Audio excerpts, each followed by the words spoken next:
皇，刚刚有暗卫来报，说是有宣朝的人进公主府了，来势汹汹，怕是要出事。宣朝的人？是穆承安的弟弟与妹妹。你说什么？萧清曼脸色微变，一双眼内蓦地染上无数复杂的情绪，看不清道不明。百家，本君要亲自去一趟公主府。哦，不，传本君旨意，让他们进宫，包括宣朝的那2个也一起来。吩咐下去后，会不会看上去太正式了？秦王，你先自便，本君去换套衣服。一顿操作让叶璇仅有些懵。公主府，公主有心事。燕青，我好像做错事了。本公主自记事起，母亲便离世，是姑姑将我抚养长大，并一路栽培我，说要我继承女皇之位。一直以来，本公主都在为了女皇之位努力，可如今……公主，穆承安乃宣朝神威将军，注定是要一生为宣朝效力的，而您也注定是要留在花圣国的。你们本就……罢了，待本公主生辰宴过后，便放她离开。做完决定，萧远起身，打算去见见穆承安。这时，门外有人来报：公主，府外自称是宣朝穆家的人在外求见。萧远公主，我们是来接大哥的，请让他出来。不错嘛，竟能找到这里。既然能找到这儿，想必也知道本公主与你们大哥的关系。来，先叫一声大嫂听听。8字还没一撇的事情，公主还是先不要自讲身份了。本公主曾与承安同榻相眠1个月，怎么就没有一撇了？门外响起几道嘈杂声。大哥，启禀公主，女皇宣您以及这几位即刻入宫。穆月月皱眉，这女皇是什么人？消息这么灵通。承安，你们先走吧，我会让人护送你们出城。话刚落，女皇身边的老魔走近几步，笑道：启禀公主，女皇已在宫中设宴接见穆家人，还请公主不要耽误时辰。陪我过完生辰，我放你走，以后再也不缠着你了。当初在宁洛城和你度过了那一段美好的时光，我原以为我们一辈子都会那样好，但是最后我们之间那道鸿沟始终难以跨越。萧渊，是你先骗了我。是我骗了你，所以生辰宴后我们彻底了断。女皇，他们到了。萧清曼背脊一僵，许久才缓缓地回过身，转了过来。这是他们的孩子呀，真好，都长大了。你们是宣朝丞相府的人？3人点头。见过女皇，先前一事是儿臣鲁莽，还请女皇降罪。先起来吧，没事。不多时，一行人入座。什么情况啊？我没来之前，你卖身给女皇了？气得叶玄锦当场在他腰上掐了一把。老二这小子还是和以前一样淘气。女皇，此次大公主萧渊私扣我朝神威将军，此事该如何解决？并非公主私扣，是我自愿前来私离大军。回朝后，我自会向皇上请罪。虐恋啊，虐恋！萧渊可是花圣国的人，女皇的宝贝疙瘩，女皇能拿他怎么样？大哥这是干嘛呢？平时那么有原则的一个人，竟然为了萧渊，将问题的矛头都对向了自己。是本公主威胁的穆承安，有什么就冲我来，与他无关。公主任性妄为，在生辰宴之前，先禁足于府邸思过。本君会派人护送你们至宣朝地界。女皇，你说。二哥，你这样很容易被纳入后宫的，知道吗？都说相逢一笑泯恩仇，既然前期都是误会一场，不如我们也等大公主过完生辰宴再走，可好？不多时，见聊得差不多了后，叶玄锦率先提出告退。你叫穆新泽是吧？你留一下。穆悠悠急得不行，看吧，二哥真的被女皇给看上了。别担心，姑姑对男人没兴趣的。确定？确定，不骗你啊。新泽，我可以这么叫你吧？您是女皇，怎么称呼您开心就好。那你快坐呀，我有几个问题想问你。你爹是宣朝丞相穆昭辉吧？对，是啊。他把你们几个教的都不错，想来也是个好父亲，本君挺佩服的。听说这么些年他都是一个人，连个侍妾都没娶，是真的吗？这话穆兴泽心里是赞同的，但现在这个女皇明显话里有话，一副在套路他当男宠的样子，他可不能中圈套了。这都是表面而已，他其实根本就不管我们，除了上朝天天不在家，在外私生子女一大堆，我好几次出去花楼寻花问柳还碰见他了呢。你听懂了吧？我是个寻花问柳的脏男人，配不上高高在上的女皇。你年纪轻轻的怎么就不学好？男人果然没一个好东西。干嘛呀这是？受什么刺激了？二哥干得漂亮。那是，你二哥机灵着呢。早班，先出宫。叶璇紧牵着穆悠月的手往外走，走了几步后，穆悠月似是想起什么，甩开他的手，气呼呼的一个人往前走。怎么了？你刚刚和那女皇眉来眼去的，是想留在这里当皇夫吗？胡思乱想什么？我只是觉得萧清曼有点奇怪。难不成他是在为萧渊的将来铺路？毕竟有你这个大奸臣在，得罪了你，可讨不到好处。花胜国皇城风光秀丽，一起去逛逛。好。那个女皇啊，八成是看上我了，还打听咱们家里的事儿，我可得往里乱说呀。像她身份那么高贵的人，一定看不上我这种淫乱之人。说到这儿，穆兴则笑出了声。我还说老爹外面私生子女一大堆呢。哼，让爹知道了，你可要倒霉了。哎，放心吧，爹怎么可能会知道呢？只不过你和大公主的事儿，爹已经知晓了一些了。这事儿等你自己回去后再和爹解释吧。嫣儿，本君打算在你18岁生辰宴后，将女皇之位传于你。姑姑为何突然做这个决定啊？你虽不是本君亲生的孩子，但却是我一手培养起来的。本君相信你会将花胜国治理得很好。可是我是为了穆承安在犹豫吗？姑姑，能不能再给我一些时间啊？你与穆承安是怎么认识的？姑姑曾说，这普天之下，宣朝根基雄厚，立在各国之上。我少时也曾阅过不少治国书册，书上曾说，想看一个国家是否真的强盛，不能去看最繁华之地，而是边境小城等地。所以我去了宣朝边境的宁洛城，是在这里我遇到了驻守在边境军营的穆承安。听到这儿，萧清曼明白了个大概。好，我再给你半年时间。在想什么？如此出神。叶璇琴，你觉得一个人死后会变成另外一个人继续活着吗？为什么不能？也是，我得去找我二哥聊几句。你和你二哥才分开不久，就有那么多话要说。你不会再吃我二哥的醋吧？不可以吗？你和女皇眉来眼去的事儿，我还没找你算账呢，你怎么还倒打一耙呢？叶璇锦冤死。我小叔叔真可怜，好不容易得到女皇的传唤了，大晚上竟然还被撵出去。女皇真是的，也不怕我小叔叔想不开。大哥，这是个是非之地呀，要不咱们今晚就走吧？再待下去，他真怕女皇来硬的。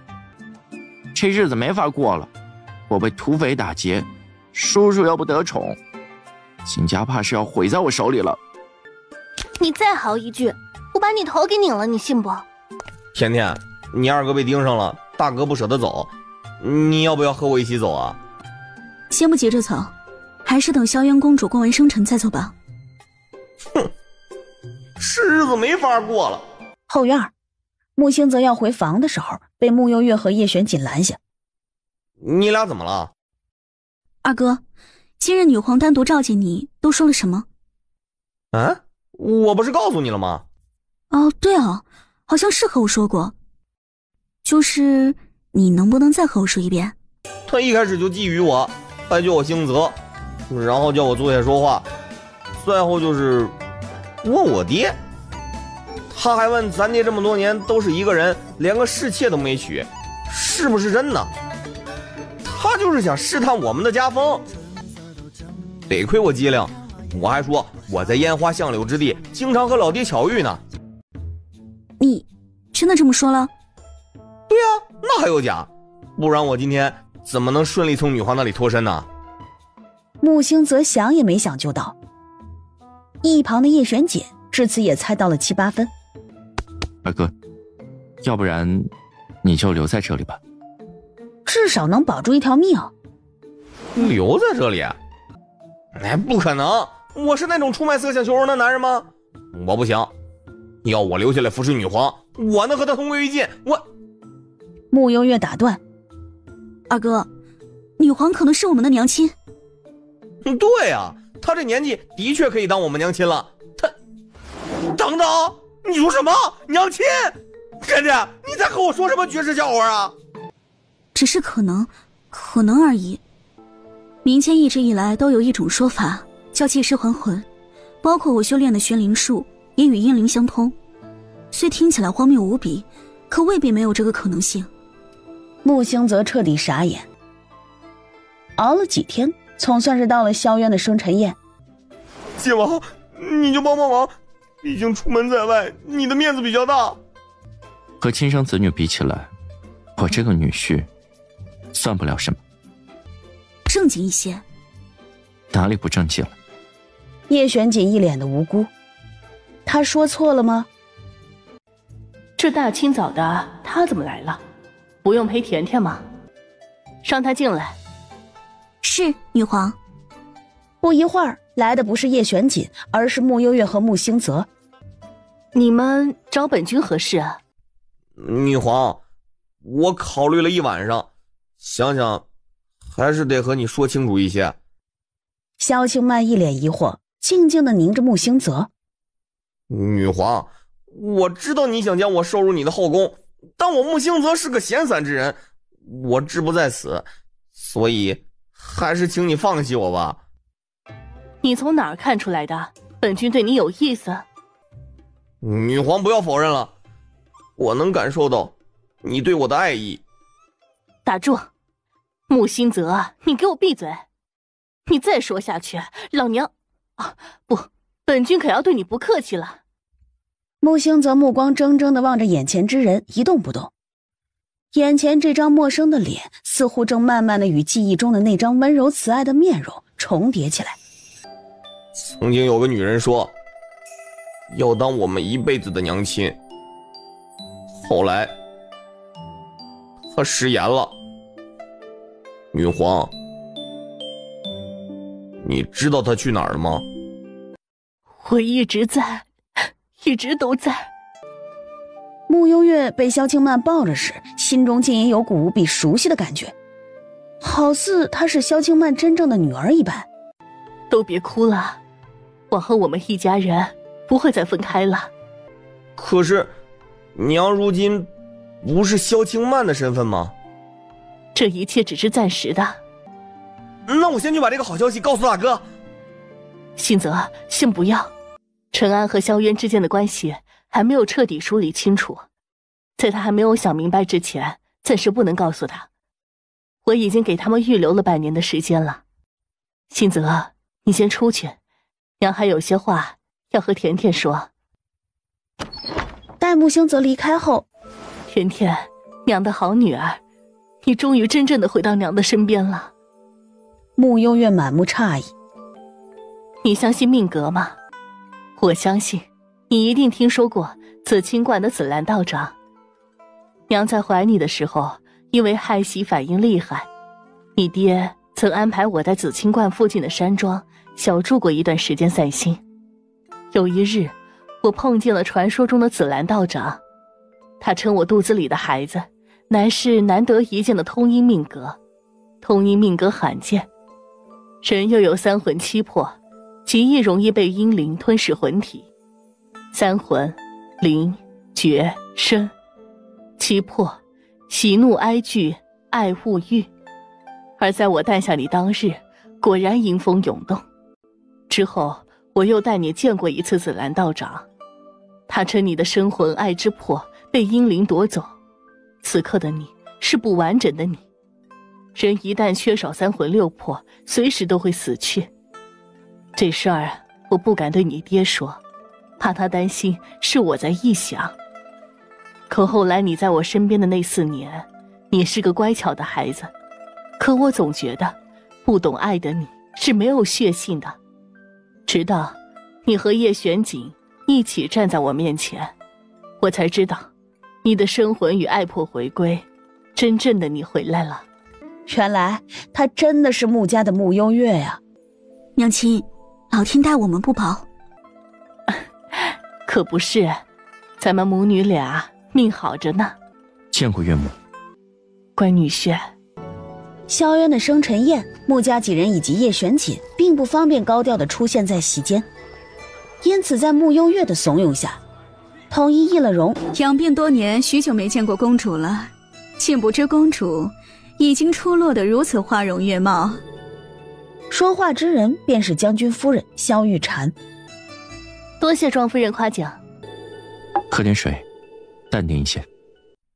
咱们花圣国的皇室可真是冷清啊，别国的皇室光是皇子公主都能坐满2排，瞧瞧咱们这里，女皇整整13年空置后宫，未留子嗣，你是想毁了花圣国的未来吗？真是难为庄夫人养病这么久，还心系花圣国的将来。玉婵，你既然每天都这么闲，没事的话可以琢磨着多生一些，送到本君身边来，本君替你好好培养。本君心胸宽广，只要是萧家的血脉就都有资格继位，但就看谁有没有这个本事了。女皇果然不爱，不过咱们大公主早已及笄，公主府连个驸马都没有，也着实不像话。今日我正好可以给公主举荐几位青年才俊，公主若是喜欢的话，大可全部收进公主府里。多谢庄夫人好意，只是本公主已心有所属，今日怕是要辜负你的一番美意了。这又何妨？公主身份尊贵，府中多留几个侧驸马又有何妨？相信这几位公子也不会介意的。将军夫人也说了，这几位皆是青年才俊，亦是我们花圣国未来的主力军。如此人才，定然抱负不凡，心怀凌云壮志，又岂能委屈他们一辈子活在本公主的身影下？这不是害人吗？公主深明大义，小臣定然会做出一番功绩，不负公主所望。他在看我们，我想挖了他的眼珠子。那我去给你挖过来。啊，我随口一说的。有了娘亲，甜甜都变得乖巧起来了。有吗？那几位贵客面生得很，不知是何来历。庄夫人的话是不是太多了一些？今日究竟是谁的生辰宴？你若实在憋不住想说话，本公主可以帮你一把。啊，公主见谅，我这大病初愈，看什么都新鲜，的确话多了一些。哎呀妈呀，这场子清冷的，一个个都跟死鱼似的，看来没我不行。是啊，好久没看你表演了，很期待呢。这不太好吧？那位公主不是你哥的相好吗？我一会儿万一太狂放了，会不会影响她在你哥心中的形象？毕竟我这么活泼又热情，你哥好像不喜欢这一挂的。谁和你说附身公主了？哎，不是公主啊，你该不会让我附身女皇吧？那成何体统？喏，看见那个贼头狗脑的女人没？身段看着还行吧？你附身她吧。这女的长得真丑。不多时，胖幽灵轻松附身萧玉蝉，随后一个旋身冲到了舞池里。公主过寿，我也没准备什么好东西，给大家伙儿表演一段，就当是庆贺了。姑姑，他又搞什么鬼啊？谁知道呢？咱们静观其变。不愧是将军夫人，英姿飒爽，我等佩服啊！可不是，将军夫人这还是大病刚刚出愈，这要是赶上身体好，还不直接蹿上天了。公主生辰宴，她咋那么激动？胖幽灵一段舞跳了一炷香的时间，所有人都在期盼着它快点结束，实在是看不下去了。等胖幽灵结束一段舞，离开萧玉蝉的身体时，原来的萧玉蝉直接累得昏死过去。娘亲，要不我留在这里陪你吧？你们先回去，我后脚就来宣朝。真的吗？可是这里……前不久慕容北萧不是打着求亲的幌子去过宣朝吗？我也可以找个理由去一趟宣朝，这里留给萧渊监国就好，我亲自回去一趟。可是娘如今作为一国之君，贸然去宣朝，必然得寻一个天大的理由才行啊！我也去求亲啊，慕容北萧缺王后，我这还缺个皇夫呢。老爹辞官，提上日程。皇夫？咱爹出息了啊，要光宗耀祖了。那我以后岂不是也可以混个小王爷当当？景泽，照顾好甜甜。大哥放心吧，这不还有景王在吗？穆承安走后，穆幽月一行人也踏上了回城之路。二哥，娘亲她说过几天就要回来了，是过几天吧？啊对，咱们回去后先保密一段时间，千万不能露馅了。看看到时候爹能不能认出娘亲来。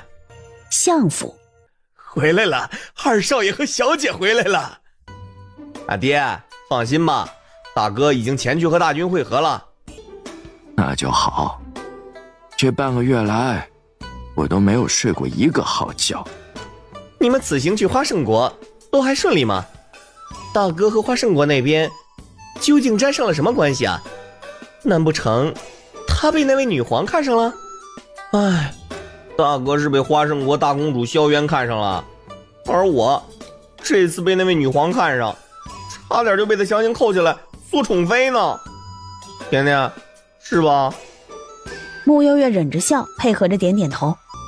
大哥和花圣国大公主，他们是如何认得的？听起来是八竿子都打不着一起。不过看这架势，八成是在边境地带认识的。做女皇的宠妃多好啊！啊，享不尽的荣华富贵，你有什么不满意的？爹，哪能啊？那女皇虽然美艳似天仙，但是年纪都能做我的娘了。你这些年保养的也不错，又是孤家寡人一个，要不你嫁过去给人当皇夫吧？以后不许再说这种话，要不然你娘晚上又要托梦骂我来了。我错了，我再也不敢乱说了。还当皇后？哼，我是那种攀龙附凤的人吗？真是。穆夏回院里后，你们是不是还有什么瞒着我们呢？没有啊，该交代的都交代了。甜甜，借一步说话。太后近日频频召见御医，三哥曾去给她把过脉，发现其身中一种嗜睡的毒，且十分损耗元气。如此下去，还是命不久矣。这事儿是你做的？穆幽月也不瞒他，点头应下此事。如此，那我便也没有做错了。此嗜睡之毒，我有办法压制，但我怀疑此事与你有关，怕扰乱你的计划，所以没有出手。魏太后作恶多端，曾给皇上下过类似的蛊，如今只不过是让他自尝恶果罢了。三哥的医术师从何人？师从清净寺蓝素大师。太后这是把脑子给病坏了，就这样把宣柔给扔出去了。此事如果太医那边没有传唤你，千万不要轻易插手。我们知道了。那就好，今日朝堂铁定风起云涌，我得早些去看看情况。在木匠走后，逢场河的案子有些眉目了，你们想听不？想也不告诉你们，我这位大理寺少卿可是很有原则的。小四，你又变坏了，这不和你们学的吗？你们这次去花圣国，铁定还有什么事情瞒着我，别以为我看不出来。闻言，木星泽和木幽月更加心虚了。瞧，你们两个现在这副表情就是心虚的模样，你就忽悠我们吧。行吧，我也得早点出门了，锦王可是吩咐下来了，让我尽快断案。穆景玉说着便也出了门。锦王这是要干一片大的呀。我怎么觉得我也变闲了呢？既然如此，那就进宫一趟。我出去一趟。穆幽月也消失在了穆家的膳厅。等娘亲回来了，我每日都要陪在娘亲的身边，看谁还觉得我最闲。云安郡主是来探望公主的。过来看看，你们这架势是？太后娘娘下令禁足宣柔公主，我等只能奉命行事。又禁足了？魏如英，你竟敢这么对我，我就是死也不会顺了你的心。如果父皇还在，他一定不会这么对我，我可是宣朝的公主啊！魏如英，你给我去死吧，赶紧给我去死！都说有娘的孩子像个宝，这公主啊，咋连根草都不如呢？谁说不是呢？莫幽月，求求你救救我吧，我再也不和你抢亲王哥哥了，只求你救我出这个牢笼。公主怎么这般慌张？万一太后娘娘只是拿你当个幌子，想治好自己的病呢？不会的，她不会的，她是听了郑建坛的提议才想着把我献出去的。昨天傍晚我去探望他，结果我听到他和郑建坛在说话，两人话语无不透着亲密的关系。我被恶心到了，刚想冲进去，便听到郑建坛说有个办法，或许可以救母后的命。郑建坛提议抛出一个诱人的诱饵，吸引全城或者城外的神医出山给母后治病，这个诱饵就是我。我是他的亲生女儿啊，他怎么能如此对我？在之后，母后也发现了我，便下令将我禁足在此，看来是铁了心要把我抛出去了。你是公主，皇上的姐姐，太后并不能决定你的生死。朝堂，臣认为太后娘娘利用宣柔公主求医一事十分不妥，不仅有失咱们大国风范，更是会沦为其他几个国家的笑柄。堂堂宣朝公主怎可沦为求医治病的工具？见大臣们一一附和，魏御史深思一下，站了出来。启禀皇上，臣认为太后娘娘此言只是一个幌子而已。太后娘娘突然恶疾，被病魔缠身，才会出此下策。皇上应当下令广邀名医，替太后娘娘求医，如此既可体现孝心，又可保公主安危。幌子？太后是何等身份？一诺千金，她说的话怎么可能是幌子？这件事儿，太后私作主张，朕定然不会坐视不理。按照宣朝律法，此事……宣宇说着说着又卡壳了。宣朝律法怎么说来着？遇到这样的情况该怎么惩罚呢？哎呀，又给忘记了。他眼巴巴地求助旁边的叔叔。叔叔，魏御史，你这御史主持监察一类，你说说，遇到这样的事情，该如何判定？宣宇是配合叶玄锦，奶声奶气的怒喝的。魏其润，身为御史，你存有包庇私心，究竟想做什么？臣只是就事论事。身为一朝皇后，触犯宣朝律法，有损宣朝颜面，罪无可恕。依照律法，即日起废除太后头衔，打入冷宫，自生自灭。皇上，您觉得如何？就听景王的。随着一道圣旨落下，魏太后下场已定。今晨，叶玄锦将梦虫从魏太后的身体里撤走。怎么回事儿？哀家的身体突然就恢复了，还有哀家的容貌。太后娘娘，公主来了，让她进来。为什么？你为什么要这么羞辱我？首儿，母后昨晚病得厉害，意识有些模糊。母后也不知道自己到底做了什么。你放心，母后会把告示撤回来的。你是母后唯一的女儿，母后怎么舍得你嫁给那些乱七八糟的人？宣柔凝眉，你说真的？自然是真的。你看，母后的病也好了，往后啊，母后依旧是你和坤儿的后盾。有母后在，没有人能伤害你们。好啊，那你和我解释一下，你和郑健谈究竟是什么关系？一国之后如此淫乱，你简直是恶心的要死！住口！语言粗俗不堪，哪有公主的样子？我粗俗？你自己脸都不要了，还嫌我粗俗呢？难怪那时候父皇不宠爱你，就爱宠幸穆太妃呢。不许拿我和穆经书比。也是，你一个荡妇，怎么配和人家比？来人呐，把公主给哀家关起来！又关我？你又要关我？你只会这一招是吗？此时，圣旨到，卫士听旨。蒋公公，你好大的胆子，敢如此称呼哀家！也罢，事到如今，你坐着听旨，跪着听旨，都是一样的。话落，开始诵读圣旨。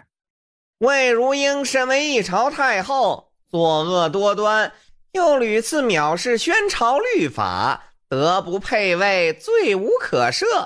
即刻起，魏氏废除太后头衔，贬为庶人，打入冷宫，钦此。胡闹，简直是胡闹！哀家乃宣朝太后，皇帝听信奸臣的谗言，竟敢废除哀家！你们这帮奸佞小人，黑白不分，哀家不服，哀家要见皇帝！哎，太后娘娘，您背地里究竟做了哪些事儿？你心里不清楚吗？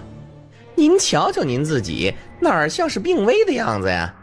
您装病欺瞒皇上这一点，可就是欺君之罪呀！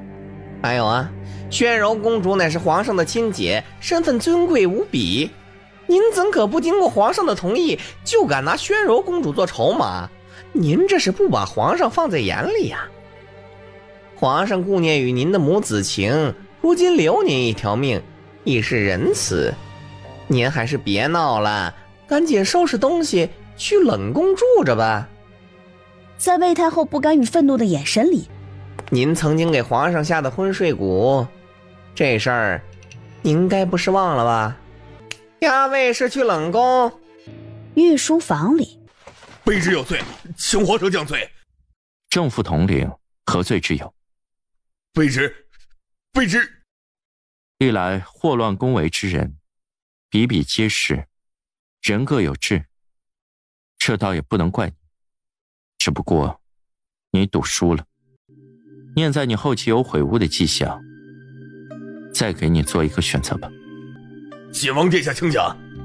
宣坤的身份想必你最清楚，宣坤和你只能留一个，你来选吧。请景王殿下高抬贵手，放过坤王殿下。卑职做下的孽，卑职自己来承担。你先退下吧。景王殿下的意思是？叔叔为什么要放过他呀？还有用。说罢，叶玄锦站了起来，准备往外走。叔叔，你要去找姐姐吗？吃饱了吗？吃饱了，吃得好饱。吃饱了就去批奏折吧。一个皇帝怎么能成天就想着玩，一点觉悟都没有？轩宇心里苦啊。冷宫，魏如英，你费尽心思，竟然也有今日。你不是鬼，你是人，可是你，先皇没死，皇上，您还活着，臣妾真是太高兴了。你不在的每一日里，臣妾日年都思念着您呢。您回来真的太好了。皇上，叶玄锦那个奸臣祸乱朝纲，控制了轩宇。皇上，你可得想想办法，尽快铲除那个奸臣呐！贱妇，你与郑剑潭做的那些见不得人的勾当，你以为朕不知情吗？当初朕原意立宣坤为太子，诏书都已经拟好了，但朕发现你与郑剑潭的私情，又怀疑宣坤的身世，才就此作罢。直到朕亲眼所见你们。皇上，魏如英还想辩解，只见宣龙的身后忽然多了几个青面獠牙的幽灵。一夜过后，冷宫传来消息，魏如英疯了，彻底的疯了。叶玄锦，你究竟想干什么？你的江山病了，替你治一治。那你昨晚这个呀，抱歉，想让你出面吓一吓魏如英来着。事实证明，效果不错。而且你解了他多年来的疑惑，也算让他死得瞑目了。你把朕关在这个暗无天日的地方，就是为了折磨朕吗？当然了，不为了折磨你，难道还为了供养你吗？当初我也算好心帮你治理江山，你倒好，反倒对我起了杀心。如此，我们二人势必有一人死在前头，那就你来死吧。不早了，本王的宝贝还在等着我，你继续在这儿待着吧。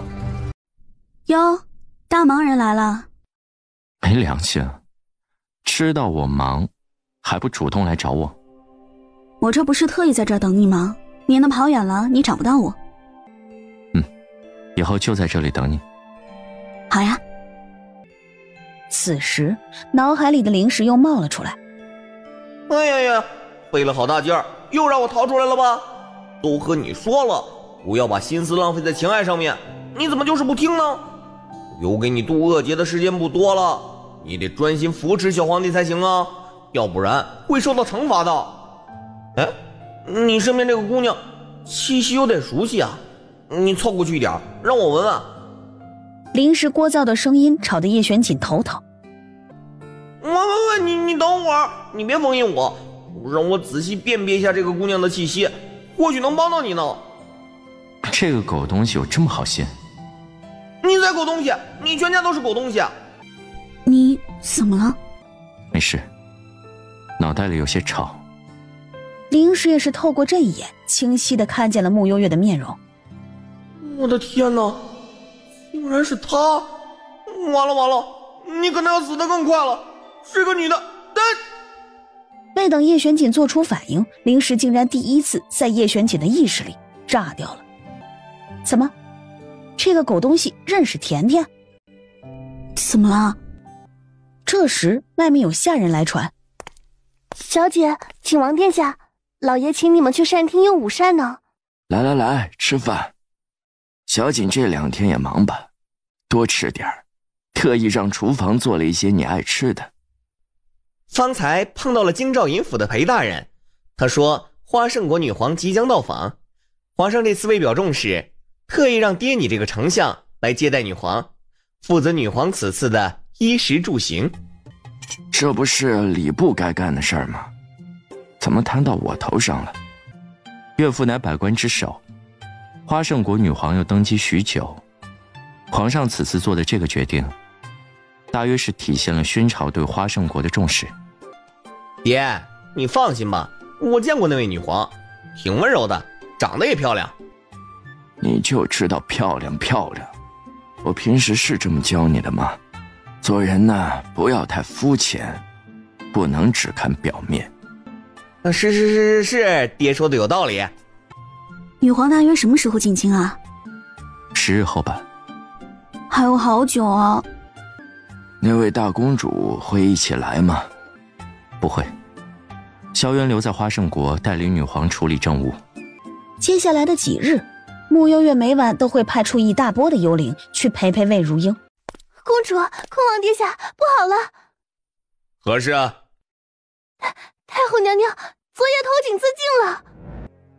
穆府，叶璇锦，我刚刚干了一件缺德事情。什么缺德事？说来让我高兴高兴。我刚刚混进了长清馆，把里面刚刚修缮过的女皇寝殿给砸了。你说这样娘亲是不是就没地方住了？你说她住哪里比较好呢？你可真是机灵。那当然了，都说女儿是爹娘的贴心小棉袄，这回够贴心了吧？你怎么不贴心贴心我？话语间已经轻轻含住他的唇，一下一下故意撩拨着他。穆幽月晃了晃神，双颊莫名的发烫起来。吻了许久，暖阁内的气温也渐渐升了起来，感觉即将有失控之势时，两人都努力压了压冲动，清醒了几分。门外远处传来脚步声。甜甜，女皇进京了。娘亲回来了，走，我们去看看。好。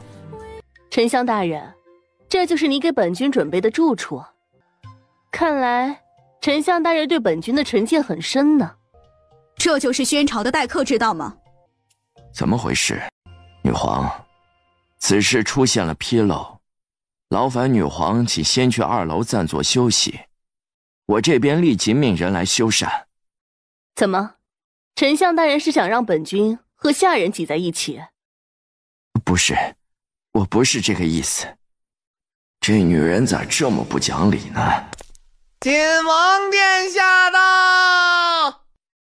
这就是你们办的事。晋王啊，这里出现了一些纰漏，也不知道是哪个不知死活的东西，竟敢把女皇准备入住的寝居给砸了个稀巴烂。你说现在该怎么办才好？本君来的路上听说此次是丞相大人负责监应本君，怎的一出事就怪到别人头上了？不是我，女皇请先息怒，本王这边会给您一个合理的安排。也好，那本王就等景王的好消息了。要不然让女皇去宫里住吧，皇宫重地，混入他国之人，鱼目混杂，不太妥。也是啊。穆想下意识的赞同点头。皇上又如此年轻，指不定被人用2块饼干就能哄得团团转。不行不行，若不然在你的府上住一段时间。岳父，朝中那些大臣本就对我有猜疑，若是让花圣国的女皇住在我府上，外头指不定又得传出一些风言风语。也有道理啊。那这到底该怎么办啊？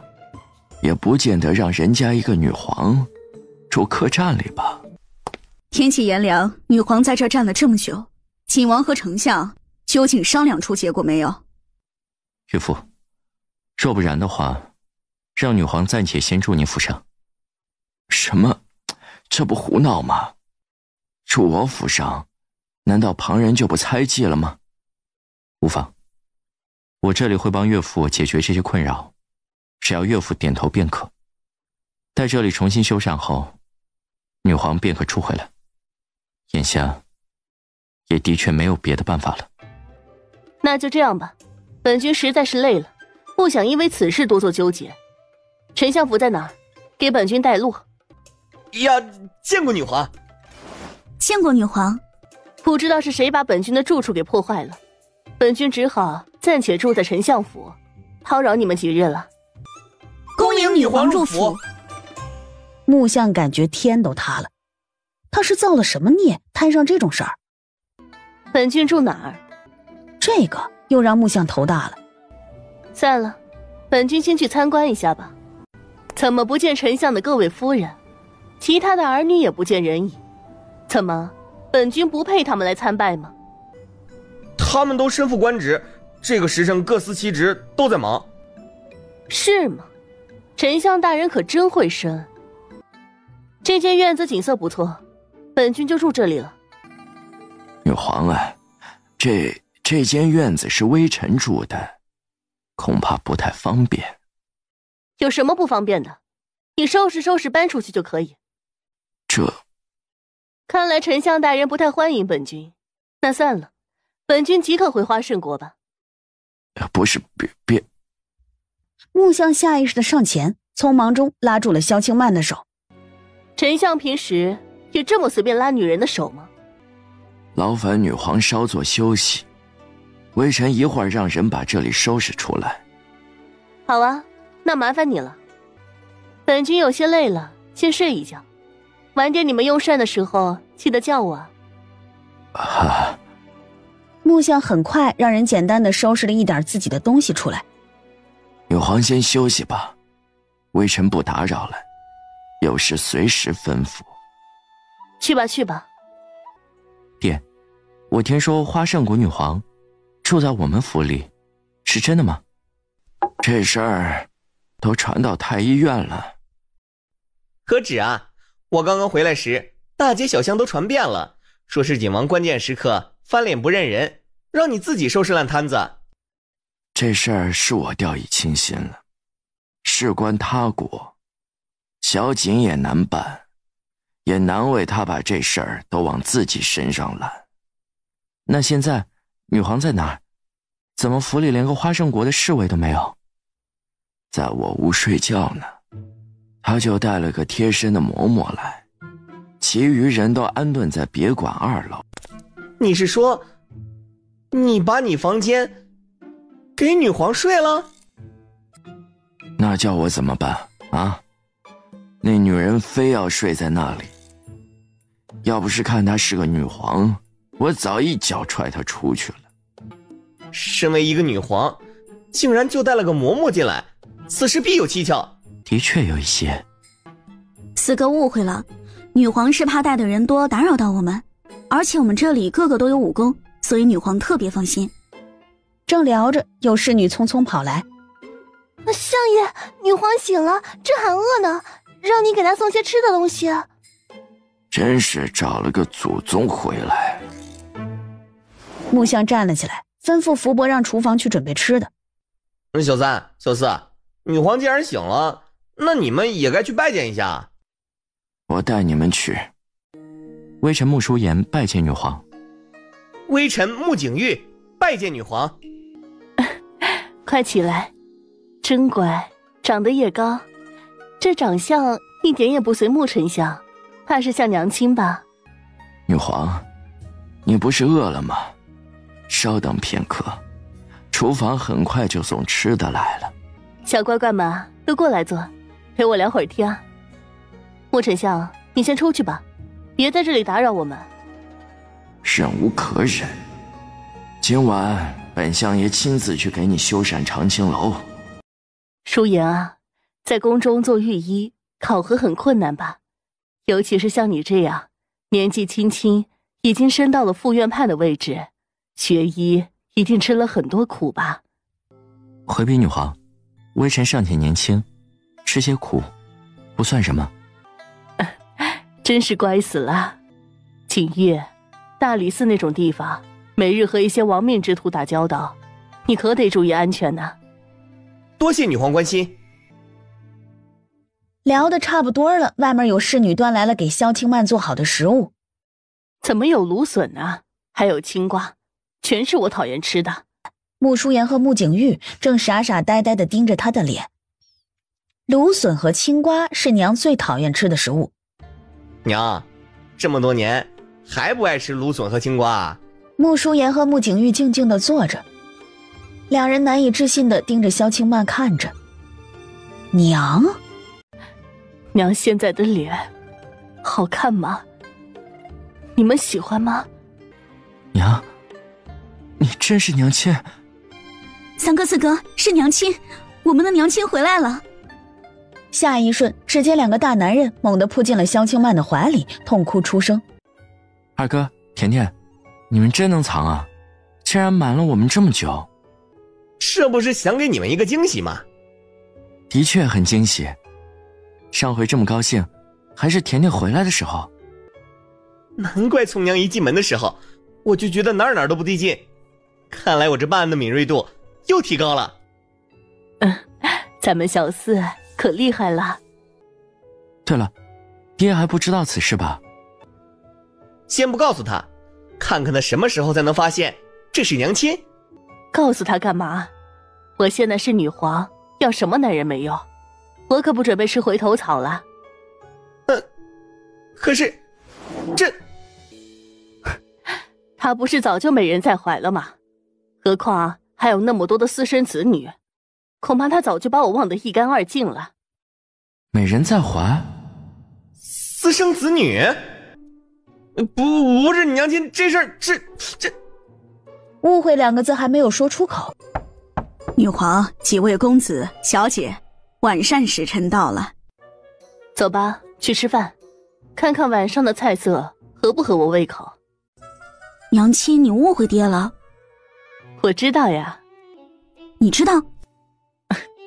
就你爹那个死心眼，我走了那么多年，屋内还摆了那么多我的东西，怎么可能会做出那些事情啊？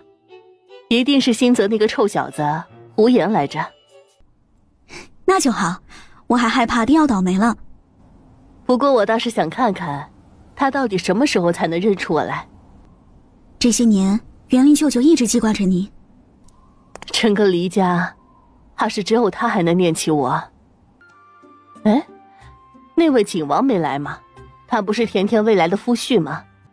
景王要帮皇上处理政务，怕是在忙。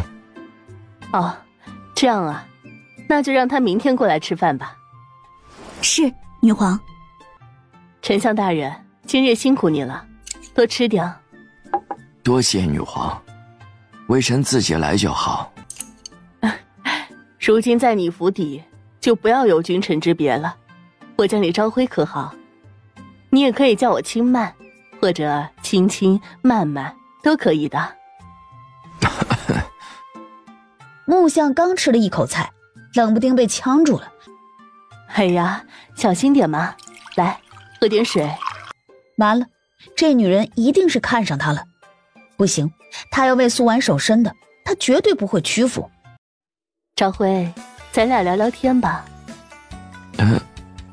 你的院子让给我了，你今晚住哪？要不然的话，和我睡一起吧，如何？木相吓得一屁股从椅子上跌坐下来，连滚带爬似的离萧清曼3尺远。女皇身份尊贵，还是不要自降身份。微臣也不是那种随便的人。哦，丞相大人可真是位正人君子，本君实在是欢喜极了。微臣还要去盯着长青楼那边的进度，女皇请慢用晚膳，微臣先告退了。爹，这么晚了，你要去哪儿啊？我去长春楼，我要去盯着他们的进度，今晚不回来了。爹，我们刚才都看出来了，既然那女皇对你有意思，我们这些做子女的也不会阻碍你追求爱情。你要不嫁过去，给人当皇后吧。我打听过了，她后宫那些妃子全部都失宠了，你要是去了，铁定独宠你一人。滚滚滚！你要想嫁你就嫁去，我今晚就给你也准备一份嫁妆。萧清曼这时也走了出来。朝晖，真要出去啊？没错。话落，外面云清走了进来。禀报相爷，景王殿下让属下来传话，长青楼那里，殿下已经替您揽下了所有的事情，包括修缮一事，殿下也另外找了人过去。殿下还说，相爷不必把今日这事放在心上，以免急火攻心，坏了身子。女皇既然入住了相府，也请相爷代表宣朝多加照拂。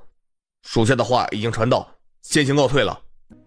甜甜，你找的夫婿真不错，还知道体贴岳父呢。女皇也会找到一个如意郎君的。欠你吉言。丞相大人，本君忘了回院子的路该怎么走了，你能送我过去吗？女皇还请自重，微臣不是那种随便的男人。什么呀？本君只是让你送我回院子而已，怎么还扯上这些了？微臣还有事情要忙。星泽，送女皇回院子。翌日，皇上中午在宫中设了私宴，单独宴请女皇。命微臣来护送女皇入宫。我身上这件衣服好看吗？好看的。好敷衍啊，你都没仔细看呢。女皇，请。听闻女皇此次是来选一位皇后啊，不是皇夫的，不知道女皇想以什么方式选呢？轩宇对这个确实很好奇。暂且看缘分吧，等缘分到了，挡也挡不住。丞相大人，你说是吧？万一缘分不来怎么办？要不朕给女皇想些办法吧。打擂台怎么样？这样选出来的皇后啊，不，皇夫一定很勇猛。下棋书法比赛怎么样啊？要不然的话，刺绣比赛也行啊。画画比赛呢？讲故事比赛呢？眼看着小屁孩越说越离谱，叶璇锦凉嗖嗖扫了他一眼。你准备给自己选皇后呢？此次本君亲自来宣朝，选皇夫是其次，主要是想与宣朝交好，期待两国的感情更进一步。话毕，他看了眼孟晚竹。孟晚竹弯腰给轩宇递上一份函件。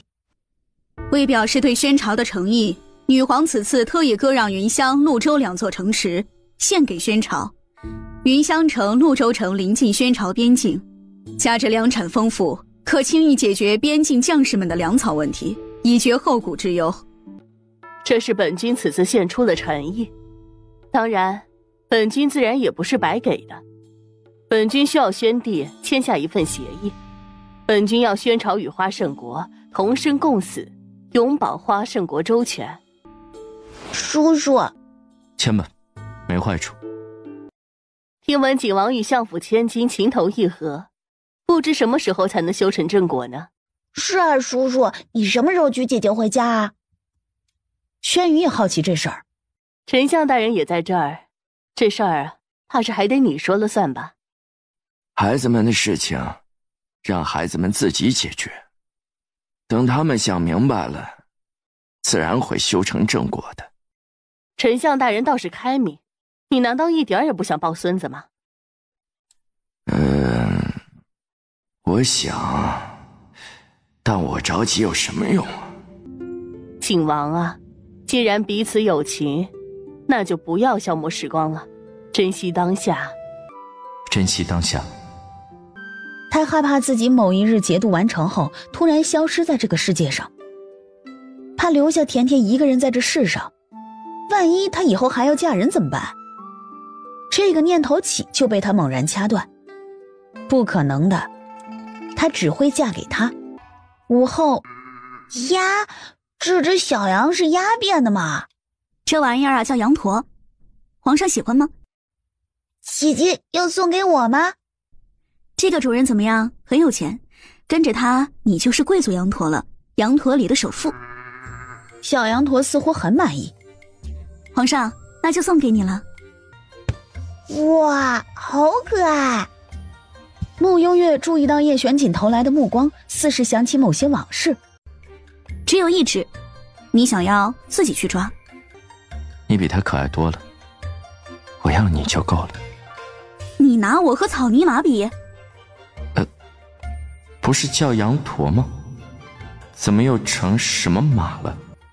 我娘呢？不知道，你爹跟着他呢。隔壁那座是什么殿？回禀女皇，是穆太妃的住处。本君出去走走，你们别跟上来。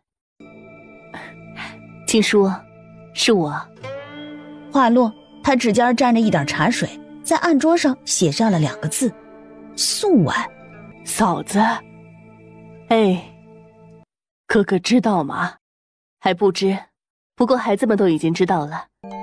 快天黑时，外面有人通报：太妃娘娘，丞相大人来了，说是来许女皇去赴宴的。快请丞相进来。太妃，哥哥怎么来了？今夜皇上设宴群臣，这会儿大臣们都已陆续入宫，所以我特来许女皇前去赴宴。午后和静书聊得太投机了，连时间都忘却了。静书刚刚还打趣说，本君身上有他嫂嫂的影子呢，想让本君做他嫂子呢。不可能。哥哥，我的确很喜欢这位女皇，为人亲和有趣，相信甜甜他们也会很喜欢这位娘亲的。行了行了，我去赴宴就是了。经过木像身边的时候，在他耳畔低语：晚上来我院子，告诉你一个大秘密，你要是不来的话，可别后悔哦。你威胁我？谁威胁你了？我这个女皇很闲吗？就怕到时候我让你滚出院子，你都舍不得呢。你铁定有点毛病。萧庆曼先走了。午后我听皇上提起，他有意册封你为太后。静书，你怎么想？这宫中困了你太久，你若是不愿，就跟着哥哥一起回家吧。出宫路上，爷，外面寒气太重了，你走快一些。啊，不急，我在思考一些事情。甜甜，我有点怕。怕什么？就那位女皇，我真的很怕她。她竟然还叫我今晚去院里找她，说我不去会后悔。你也知道的，爹这辈子只爱你们娘亲一个人。萧钦曼才来了2日，就对我百般示好，我怕他对我图谋不轨。我也不缺所谓的老伴儿，这些年一个人也挺好的。不过今晚你还是去一趟女皇那里吧，万一她有什么重要的事情和你说呢？比如大哥和大公主的婚事。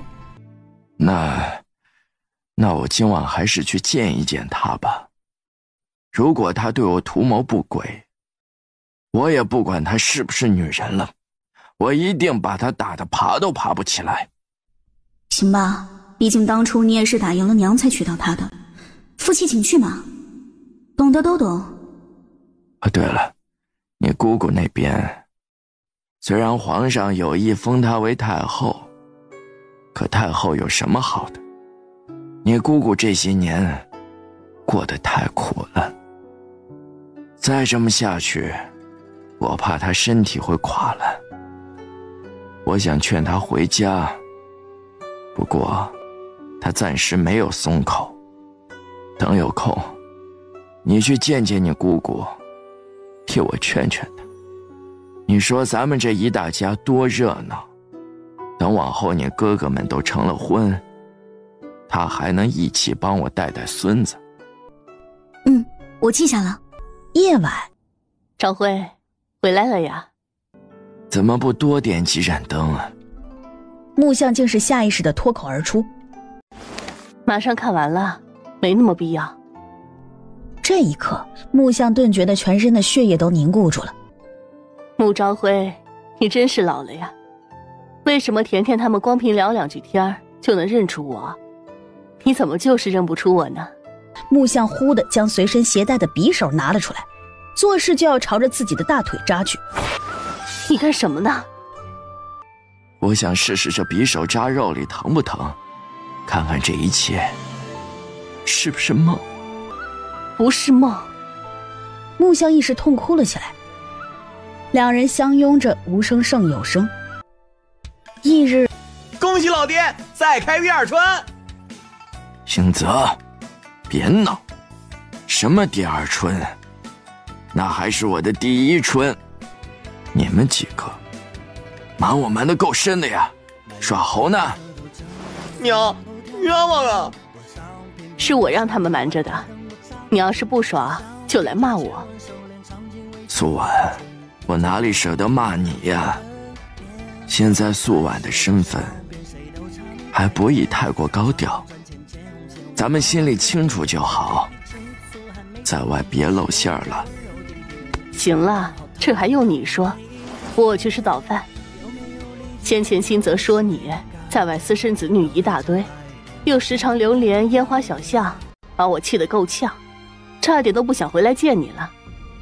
木像嘴角一抽，这孩子就是调皮。可不是，这一点倒是随我。把萧清曼送到膳厅后，木相开口：苏婉，我忽然想起有东西忘记带了，你先去吃早膳，我一会儿就来。好啊。臭小子，看我今天不宰了你！救命啊！私生子女，烟花巷柳，你在背后就是这么编排我的。爹，冤枉了！我一开始以为娘亲看上我了，所以才伪造的借口。呸！我呸！下不为例。是。木星则适时转移话题。爹，娘亲如今是花圣国女皇，这身份一时半会儿摆脱不了，也不能在宣朝停留太久。你准备怎么办？怎么办？啊？当然是和她一起回花圣国。你以为我现在还能抛下你娘吗？那你以什么身份跟去啊？皇夫啊？皇夫就皇夫，只要让我跟着素婉，随便封我个才人都行。这，爹，你变了。孟大人，请坐。多谢老将军。今日这茶不错，孟大人可以先尝尝。早闻宣朝李府将门世家，战功赫赫，李老将军虽已卸任，可依旧能让晚辈感受到那股不寻常人的傲骨，晚辈实在是敬佩。听闻孟大人也生于将门世家，怕是也只有你能懂这其中之苦了。林瑞贤开始试探孟晚竹，不过都是为别人做嫁衣，不提也罢。确实如此。那日与老将军一同赴宴的是令公子，是次子园林。可是那位镇安大将军黎元林。不错，不过园林同我一样都已卸任，如今是朝中尚书，着实有些可惜。孟夫人可有婚配？府中还未有主夫，只有2个侍妾。隔壁的穆幽月差点笑出声，感情这孟大人也是位戏精啊，演技爆表。此次来宣朝，晚辈发现宣朝皇帝有意处处打压李府，晚辈心中实在是替老将军有些鸣不平。就说皇帝那黄口小儿，哦不是晚辈失言了。无妨，孟大人不过是说出了真心话而已。孟大人想做女皇吗？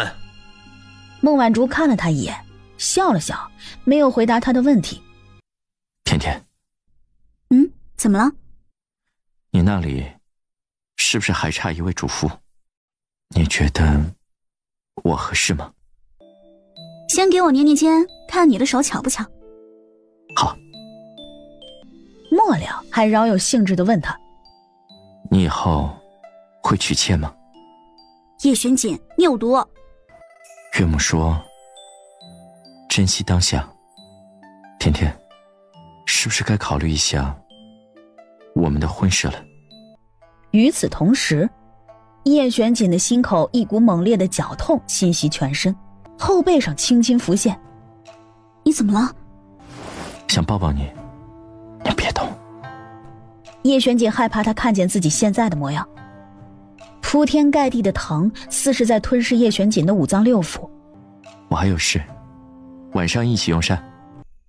锦王府，叶玄锦的院子里，叶玄锦的锥心之痛丝毫不减。哼，知道疼了吧？你以为我在骗你呢？叫你放下儿女情长，好好作恶，你非是不听。我告诉你啊，这锥心之痛只是个开始，以后只会更痛，你明白吗？更痛，哪天痛死你了，你说不定就灰飞烟灭了。闭嘴！你还是安分点吧，放下儿女情长，不然你……我偏要娶她，你能奈我何？你滚！好嘞。半晌，他想起一个人。本王要出一趟远门。宫里魏文殿。你是谁？你能看见我？为何死后不去转世？你生前并非恶人，下一世不会亏待你。转世不好，转世了就不能陪着他了。你在陪我姑姑？你是他的侄女？时间过得真快呀，连他的侄女都这般大了。你是我姑姑从前的恋人。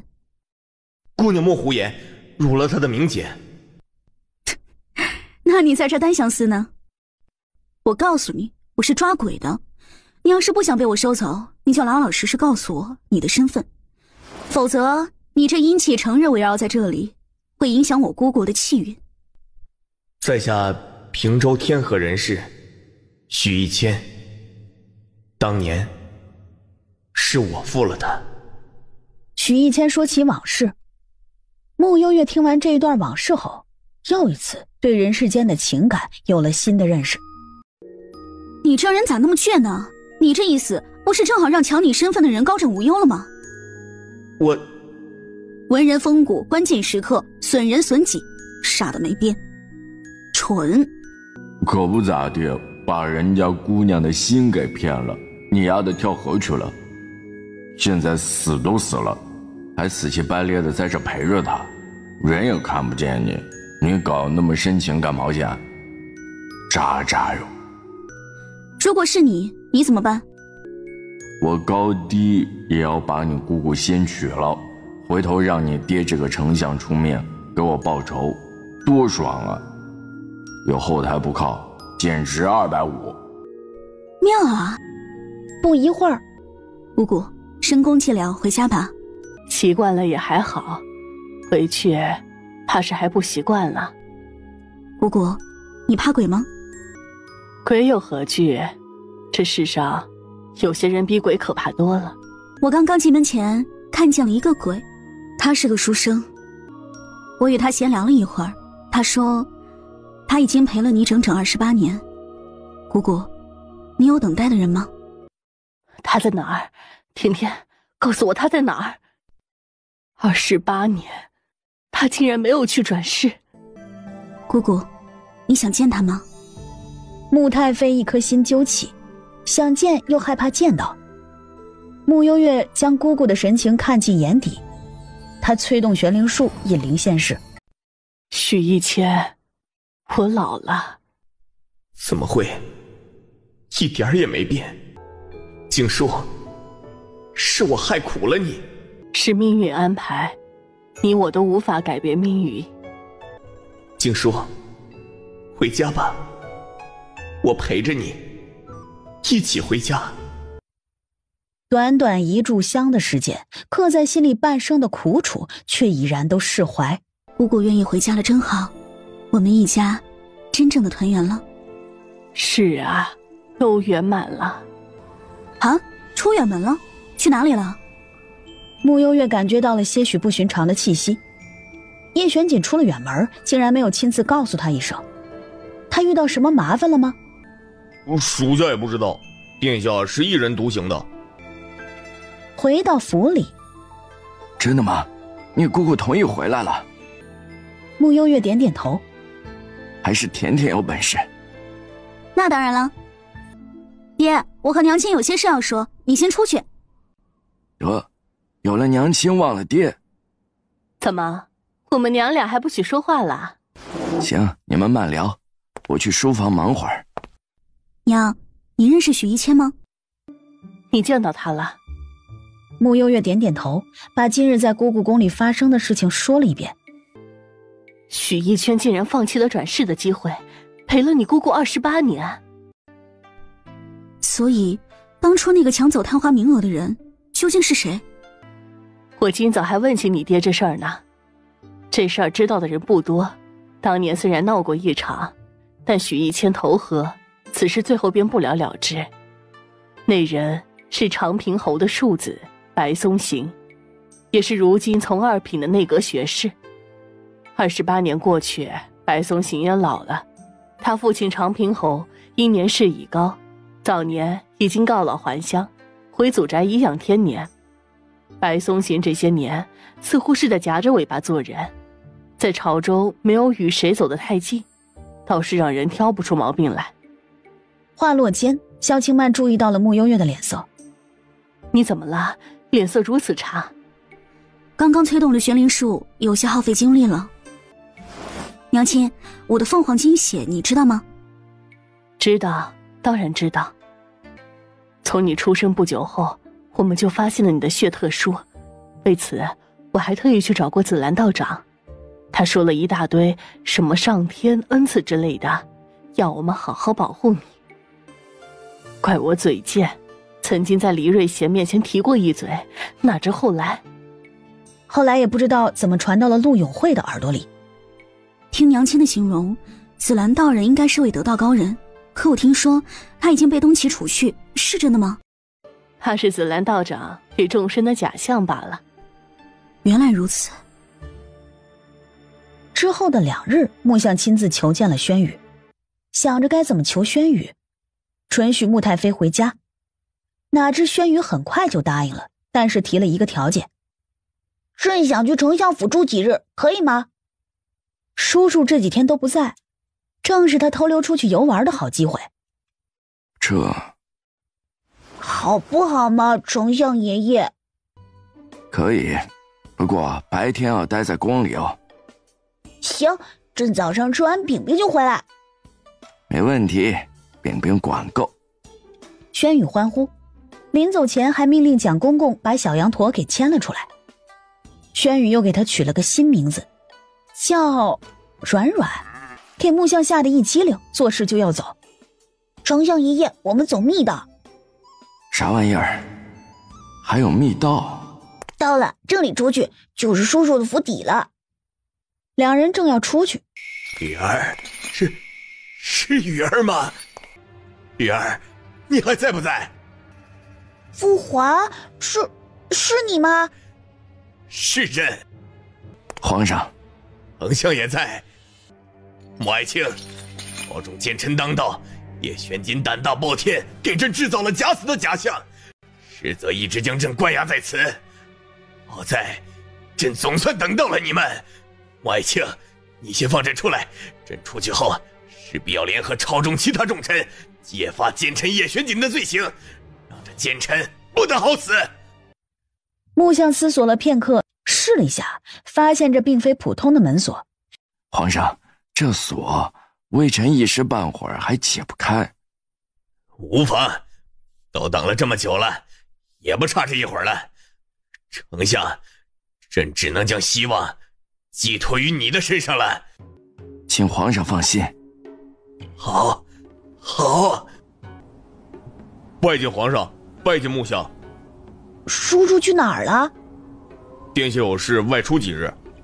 啊，这样啊，那等叔叔回来了，一定要让他先来见我哦。是，皇上。回到相府，你们这是怎么了？我们……轩宇刚要开口，又见萧清曼还在这儿。你们慢聊，本君先去休息会儿。待萧清曼走后，轩宇扁着嘴，委屈地说：“叔叔，他求见了父皇。”甜甜，这事儿你知道吗？我知道。这么大的事情，你怎么能瞒着呀？历来哪怕是奸臣，也无人有如此胆量敢这么做。你知道这事儿一旦被捅出去，会引起什么风波吗？我当然知道，不过我想叶玄锦一定有他这么做的理由。我头都大。皇上，爹，你们先别急，等叶玄锦回来也不迟。皇上怎么说？等叔叔回来吧。他相信叔叔。先帝竟然还活着。朝晖，你也别恼，我就这么和你分析吧。一个皇帝被人囚禁多年，对于他而言是奇耻大辱，人生的污点。